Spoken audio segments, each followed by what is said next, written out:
이번 시간에는 세조, 2번 섬도, 3번 닭개, 4번 기러기홍, 5번 울명, 7번 봉황새봉.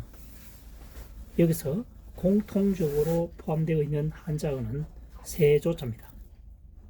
그러니까 세조자를 알게 되면 나머지 한자는 굉장히 쉽게 학습이 될 수 있다는 얘기입니다. 한번 설명해 보도록 하겠습니다. 세조자입니다. 흰백 하얀 새입니다. 알립니다. 글다글 걸려 있는 것처럼 보인다는 거죠. 흰새가 걸려 있는 것처럼 보입니다. 불화발, 불화는 불티나게 굉장히 빨리 이동하는 새죠. 그래서 흰새는 걸려 있는 것처럼 보이며 알리려고 할 때 굉장히 빠르게 이동하는 것은 새다라는 것이다. 그래서 세조자가 되겠습니다. 조수, 새와 짐승이라는 얘기겠죠. 조수. 자, 글다글은 옥편에는 나오지 않습니다. 한자사랑이 지정한 한자어가 되겠습니다. 한자사랑이 지정한 한자어는 약 8,000자를 풀이하면서 한 40개 정도가 등장하게 됩니다. 두 번째, 2번 섬도자입니다. 세조 매산이죠. 새가 공중에 하늘에 창공에 떠 있고 아래에 보니까 주변에는 공간이 있고 새만이 쉽게 접근할 수 있는 지역은 섬이라는 얘기입니다. 지금은 배를 타고 가겠지만 과거에는 배가 거의 없었다고 봐야 되겠죠. 있었다 하더라도 먼 곳을 갈 수는 없었습니다. 그래서 새만 자유롭게 도달하는 산은 섬이란 얘기입니다. 군도. 3번 닭개자입니다. 어찌 해자죠. 어찌에 새조입니다. 어찌 새냐, 닭이란 얘기입니다. 새처럼 생겼지만 집에서 사육되는 닭은 잘 날지를 못합니다. 우리가 알고 있는 새는 주특기가 나는 거죠. 근데 닭은 잘 날지를 못하니까 한자상, 한자 학습 풀이상 새의 분미에 넣기가 애매한 것이 닭이란 얘기죠. 그래서 닭개자가 되겠습니다. 어찌 새냐, 그것은 닭이다. 왜? 잘 날지를 못하니까요. 4번 기러기 홍자가 되겠습니다. 강강이죠. 강강. 강강은 아시죠? 강강. 물로 만들어진 것이 강입니다. 물수변 만들공이죠. 물로 만들어진 것은 강이다. 강에 무리를 지어서 생활하는 새는 기러기라는 뜻입니다. 해서 기러기 홍자가 되겠습니다. 강강, 세조, 강에서 무리를 지어서 살아가는 동물은 기러기가 되겠습니다. 기러기 홍자가 되겠습니다. 홍공, 홍태. 5번 울명자입니다. 입구죠. 입구. 세조자입니다. 새는 입으로 울어서 울음소리를 내어서 의사 전달을 한다는 거죠. 그래서 울명자가 되겠습니다. 입구 세조. 새는 입으로 이용해서 울어서 울음소리를 내어서 의사 표시를 한다는 얘기입니다. 울명자가 되겠습니다. 명동. 그 다음 6번 봉황새봉입니다. 안석괴, 안석괴자죠. 책상괴, 하나일입니다. 세조. 안석에 하나의 새의 그림이 그려져 있는 것은 봉황새라는 얘기입니다. 봉황새. 봉황새는 상상의 동물이죠. 상상의 새입니다. 실제로 존재하지 않습니다.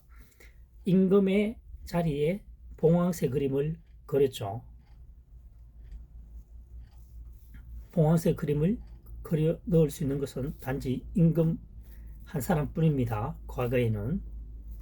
그래서 봉황새 봉입니다. 안석괴, 안석 자리에 하나의 새를 그려 놓는 것은 그 새는 봉황새라는 얘기입니다. 봉황새 봉, 봉년 이렇게 되겠습니다. 다시 한번 1번을 거쳐보겠습니다. 세조종 흰백입니다. 알릴복, 흰 것이 알린다는 거죠. 왜냐? 새 중에서는 공중에서 하늘에서 잘 보이는 새는 흰색이 아무래도 잘 보이겠죠. 걸다 걸, 마치 걸려있는 것처럼 보인다는 거죠. 불화발, 불티나게 빠르다는 얘기입니다. 아무리 빠른 말이라 하더라도 새를 따라잡을 수는 없습니다. 그렇죠. 새는 직선으로 나르죠. 장애물도 없습니다. 그래서 불티나게 걸려있는 것처럼 보이는데 알릴 경우에 불티나게 간다는 거죠. 이동할 수 있고 흰 것이 잘 보인다. 흰 색깔 말이죠. 그래서 새다는 얘기죠. 새조, 조수, 새와 짐승을 말하는 거죠. 2번 섬도자입니다. 새조 매산입니다. 새의 창공에 떠 있는 새의 아래를 보니까 산만 보입니다. 주변에는 아무것도 없습니다. 그래서 새만이 쉽게 접근할 수 있고 주변에는 비어있는 공간이 있더라는 얘기죠. 그것을 알고 보니까 섬이란 얘기입니다. 섬도. 3번 닭개자입니다. 어찌해자죠. 어찌해 세조정 어찌 새의 분류에 포함시킬 수 있겠는가? 애매하다. 조금 전에 설명했다시피 새의 주특기는 나는 것이 있는데 닭은 잘 날지를 못합니다. 집에서 사육되어진 닭은 굳이 날 필요가 없기 때문에 이게 진화가 되다 보면 오히려 태화가 된 거죠. 닭개자가 되겠습니다. 개구, 닭의 입이겠죠. 개구, 입구. 4번 기러기 홍자입니다. 강강이죠. 강강, 세조자입니다. 물로 만들어진 것은 강이죠. 물이 모여서 강을 만듭니다. 강에 있는 새가 무리를 지어 있다는 거죠. 그것은 기러기에 해당된다. 주로 기러기가 많다는 얘기입니다. 그래서 기러기 홍자가 되겠습니다. 홍공, 홍대. 5번 울명자입니다. 입구 세조죠. 새는 입으로서 의사 표현을 하며 모든 것을 한다는 거죠. 그래서 울명자가 되겠습니다. 울음소리를 내어서 자기들끼리 의사소통을 한다. 울명, 명동이죠. 다음 6번 봉황새봉입니다.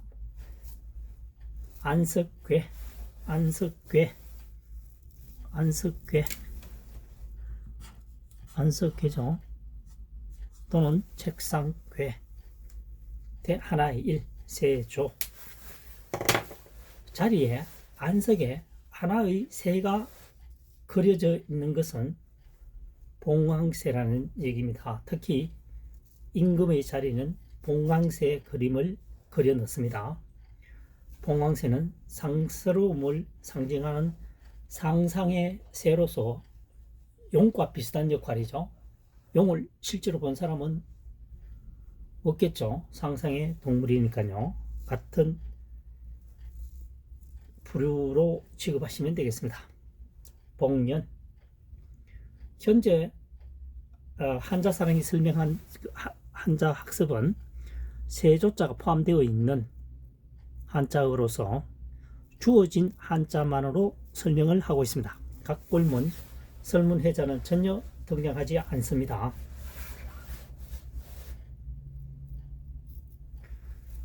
학습 방법이 도움이 되셨다면 구독, 좋아요를 통해서 응원해 주시면 좀 더 정진하고 노력하겠습니다. 감사합니다.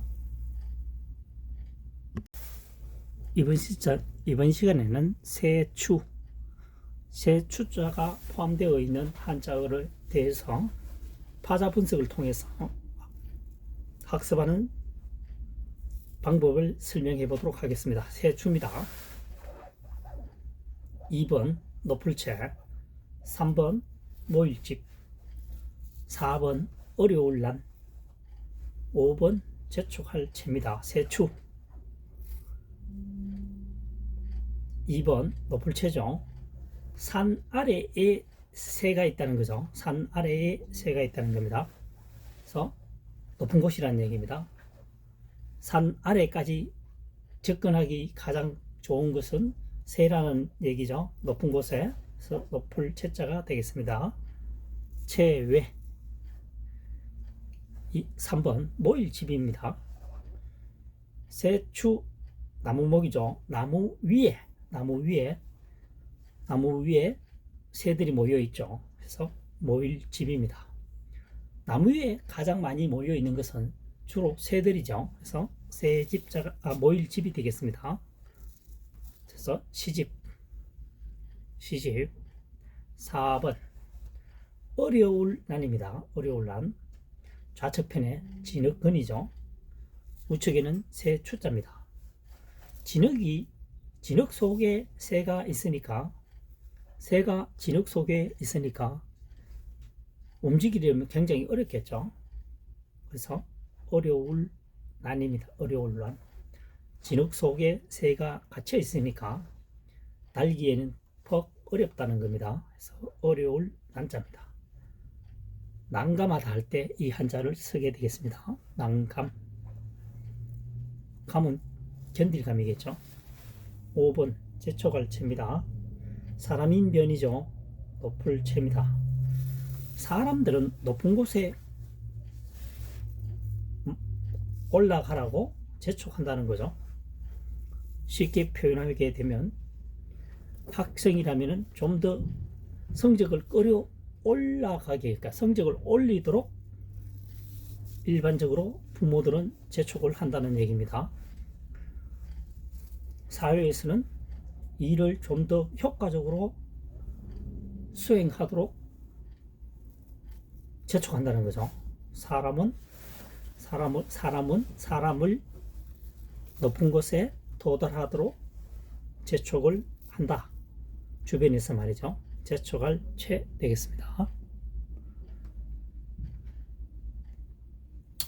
자, 그러면 1번 세추자를 구체적으로 한번 설명을 해 보겠습니다.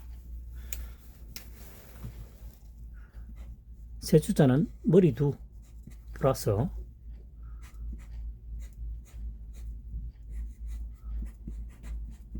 머물 줍니다.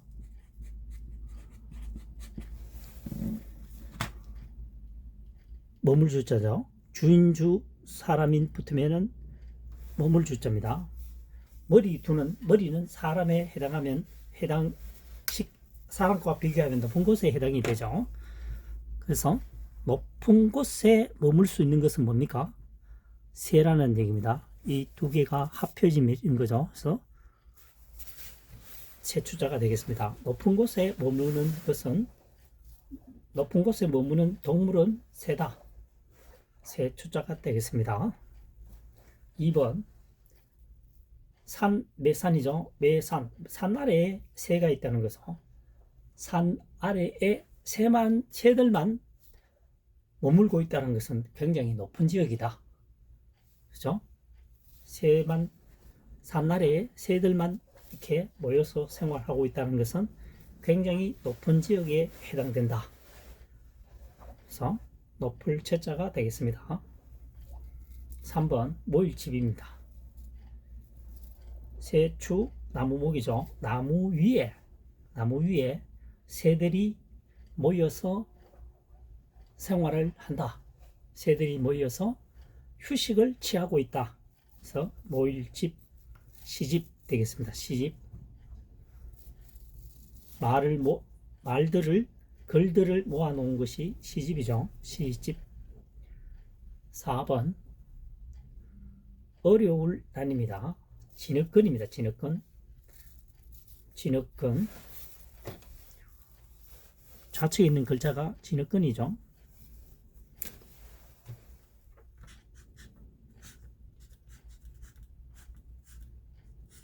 진흙근입니다. 그 다음 우측에 있는 것이 세추죠.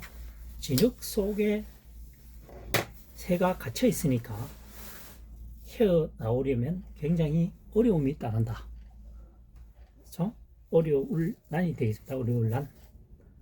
난감. 난감. 난감하다 하죠. 난감하다. 5번. 재촉할 죄입니다. 사람인 변이죠. 사람인 변. 우리가 일반적으로 알고 있는 것은 사람인이죠. 그래서 좌측에 사용될 때는 이렇게 사람인을 쓰는 것이 아니고 변형시켜서 사람인, 이렇게 사람인 변을 씁니다. 사람인을 쓰게 되면 노플체죠.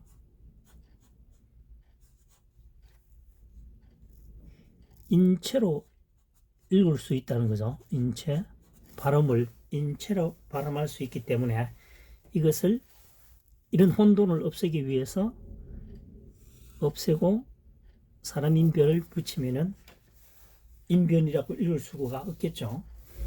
그래서 재촉할 죄가 되겠습니다. 재촉할 죄. 지금까지 한자사랑이 설명하고 있는 학습 방법은 2024년 현재 시점에서 파자 분석을 통해서 학습하는 풀이 방법이 되겠습니다. 현재 약 8,000여자가 풀이되어 있죠. 그래서 지금 현재 이 한자의 5개를 살펴보면 각골문이나 설문해자 또는 상용문자가 등장하는 경우는 없습니다. 등장하는 것을 최대한 배제하려고 하죠. 가장 좋은 학습 방법은 있는 글자만을 가지고 최대한 활용하는 것이 가장 이상적인 학습 방법이라고 생각합니다. 여기 주어진 한자어를 배제시키거나 아니면 설명을 미사여구 좀 더 잘 하기 위해서 다른 한자어를 빌려와서 설명하게 되면 그 당시에는 그럴듯하지만 시간이 경과한 후에는 애매해지는 거죠. 그래서 가장 좋은 학습 방법은 주어진 한자만을 가지고 풀이 학습하는 것이 장기간 기억 저장하는 데는 상당한 도움이 된다 라고 확신하고 있습니다. 한자사랑의 학습 방법이 도움되셨다면 구독, 좋아요, 응원해 주시면 항상 감사하는 마음으로 더욱 정진하도록 하겠습니다. 감사합니다. 다음 시간에 또 뵙도록 하겠습니다.